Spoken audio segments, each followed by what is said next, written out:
Hi, it's Gary, and I wanted to answer a question that I seem to be being asked quite a lot, particularly in property circles, which is, what does a mortgage broker actually do? How can a mortgage broker benefit me? What's it going to do for me during the process? What are they going to do to make my life easier?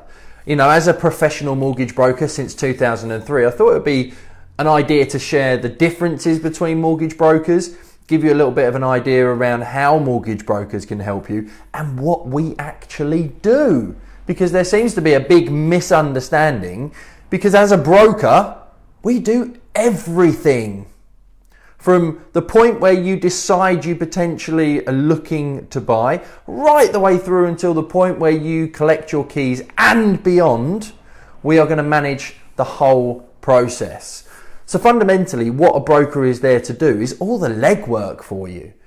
If you imagine for a moment wanting to buy a property, wanting to invest in property, wanting to move home, raise finance, get a better interest rate, in order to be able to do that and to compare and contrast all the different lenders and all the different banks, you've got to run up and down the high street. Imagine going into 10 different banks in one day to find out if you meet the criteria, if they offer the best interest rates, if there's any additional fees or charges applicable. It's crazy the amount of time that actually goes into getting a mortgage, buying your dream home, raising finance. And the problem that I find more often than not is it's like trying to fit a square peg in a round hole, because every different lender is going to lend you a different sum of money based on your circumstances.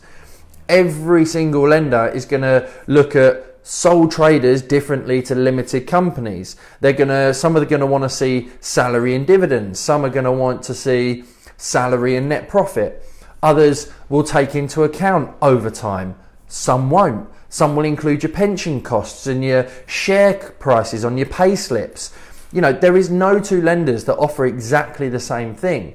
And what a broker is ultimately going to do for you is save you a lot of time, stress, worry, and aggravation by doing that legwork for you. Because we are qualified and we're doing this day in, day out. So our job is to find you the best possible interest rate for your unique circumstances, because each one of you is unique. And it's about making sure that you have the best possible mortgage. We actually work for you. We don't work for the lender. Our job and our FCA regulation means that we have to offer you the cheapest possible interest rate. We have to offer you the most suitable lender. And if we don't, we have to justify why. Because we're in that advice model and because we are qualified and we hold, we have to go through rigorous exams, we have to go through mentorship or academy style training, we have to have observations, we have to adhere to sales processes, which are all documented and written down. We have to be compliant checked. We have to have our files checked to make sure that the advice is sound, the income stacks up. So what we do is highly, highly regulated, and it's all in the interest of you. So what I think is worth pointing out is there's 3 different types of advisors that you could potentially find yourself coming across. Now, the first one is what we call a tied advisor. And that would be somebody who works for one particular bank, for example. So if you worked into any of the main high street banks, then you would generally find that they are a tied advisor, because they're only going to offer you their products. The next type of broker or advisor that you could find yourself is what's called a multi-tied advisor. And they will generally work from a select panel, and that select panel could be anything. It could be 4, it could be 2, or it could be 20 or 30. But they will generally work off of a select panel that they're going to utilize, and you usually would find that's the estate agent style broker. They generally work off a smaller panel of lenders. And it's exactly the same in the insurance world as well. If you're looking for life insurance, critical illness or income protection, tied advisors, multi-tied advisors. And then what you have, which is what my company Active Mortgage is independent or what you may well know as whole of market.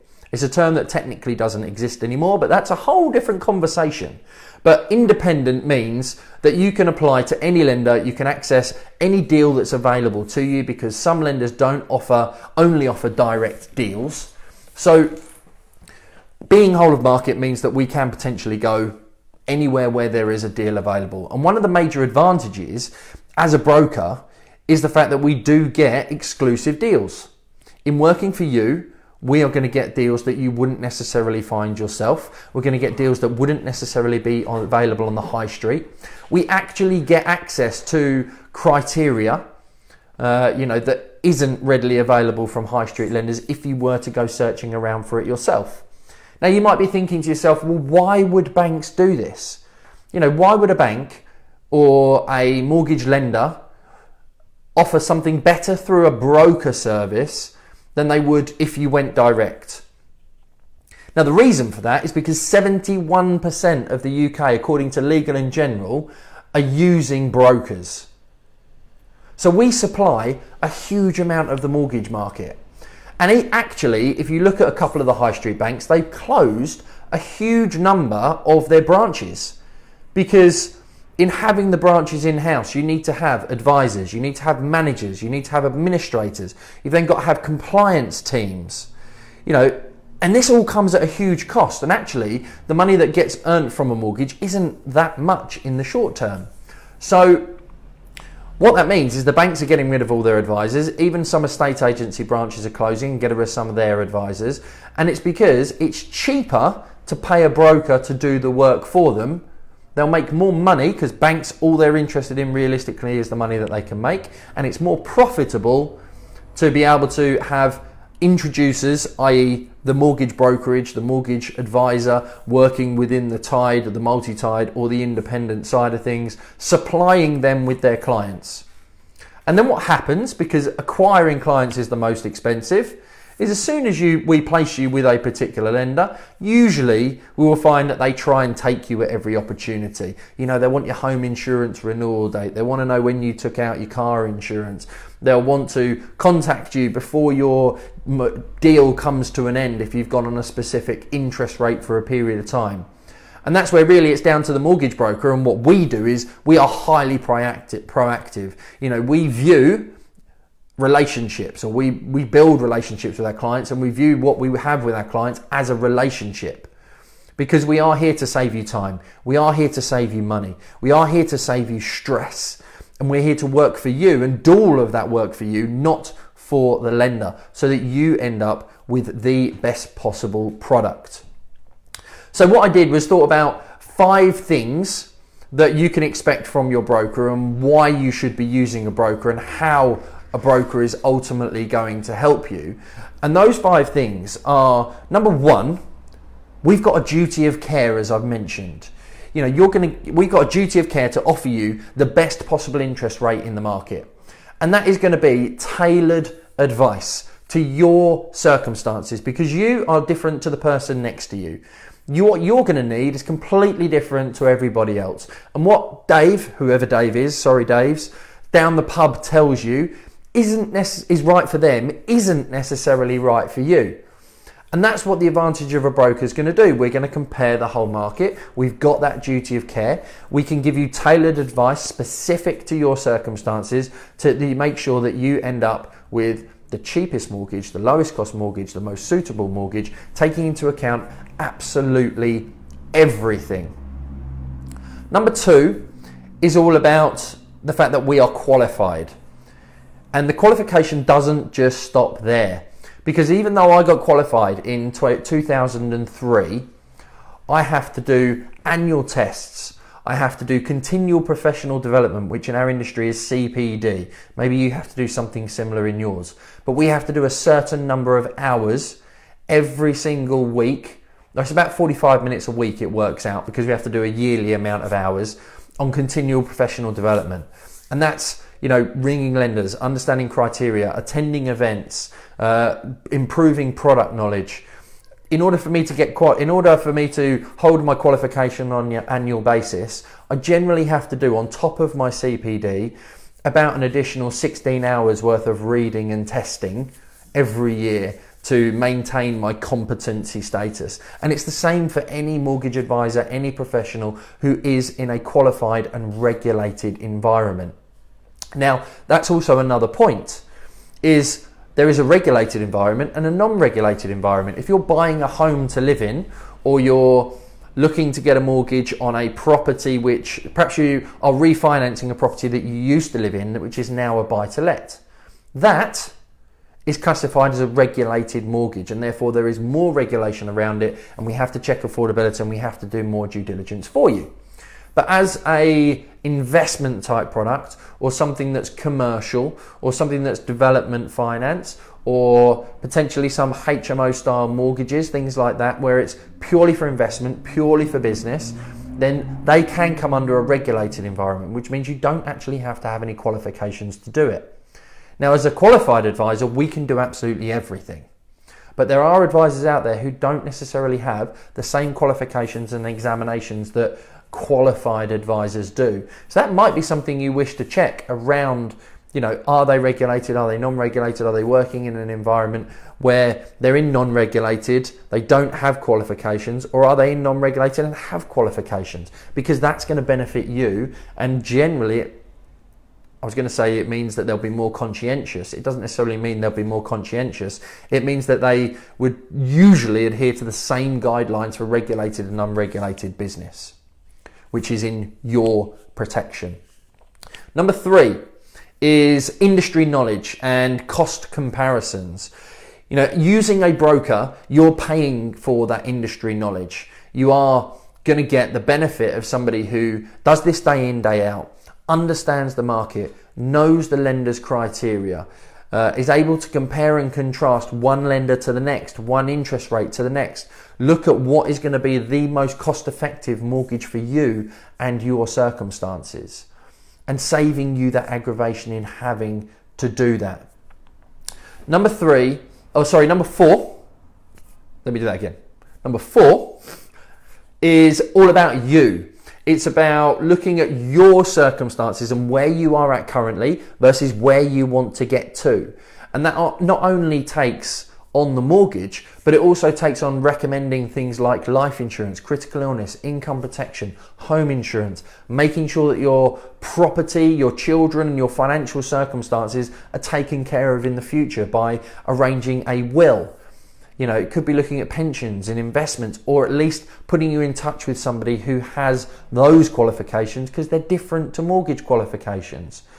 But as a mortgage advisor or a mortgage broker, or at least as a professional, you should be doing, all the due care and diligence and making sure that you do a proper job and that you are left in the best possible circumstances if something were to happen to you. Because if I were to arrange £200,000 mortgage for you, or even £500,000 or even £1 million mortgage for you, I've got a duty of care to make sure that you understand the risks, what could affect that, how your family are going to be impacted if something unexpected or horribly wrong happens to you, and how you can protect against that eventuality as well. So an advisor should look at you as an individual and as a family circumstances, both now and in the future, to make sure that you can achieve and maintain your goals.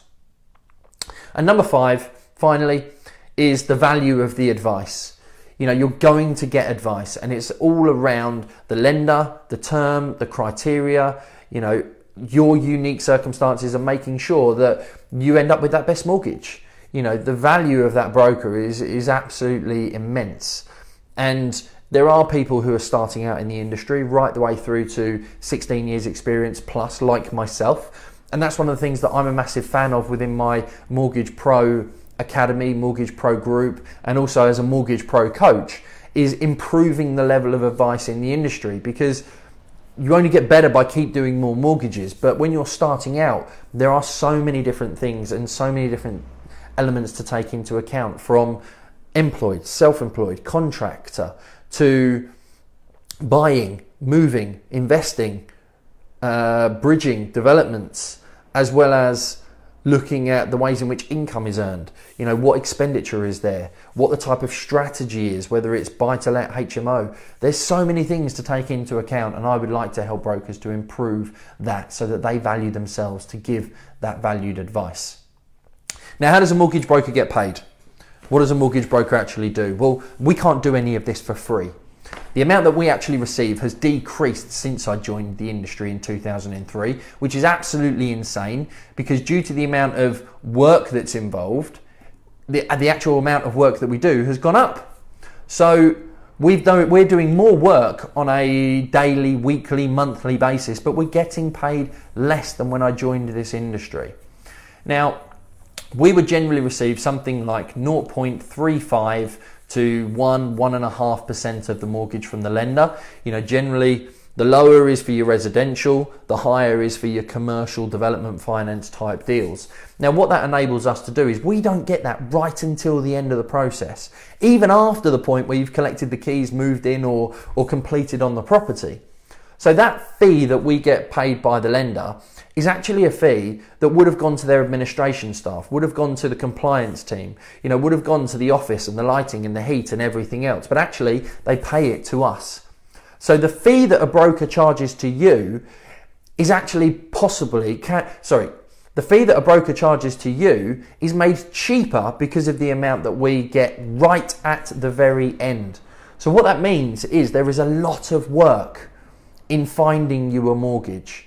We will take your details, we will go through your strategy, we will give you an indication of where you are at.